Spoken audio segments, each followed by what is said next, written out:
في السابق من الصفر إلى وجود الخير ووجود السعادة ووجود الكيان الباهر اللي ما كنا نحلم فيه ولا كنا نطلع إليه، ووصلنا ببركات الله سبحانه وتعالى، ونحمد الله أن وصلنا إلى الكيان الزاهر وإلى المستوى الراقي وإلى الوقار والاحترام لكل أبنائنا وأخواننا في هذا الوطن الغالي.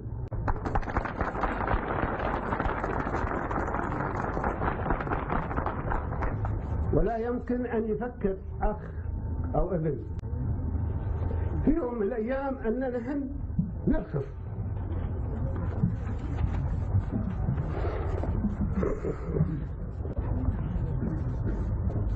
يعيش نايف! يعيش نايف!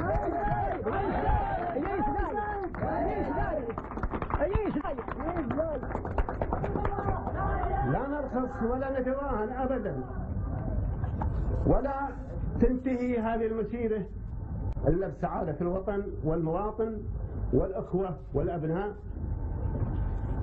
في كل ناحية من نواحي المجد والسعادة والسرور. والحقيقة أنا أكد لكم وعاهد الله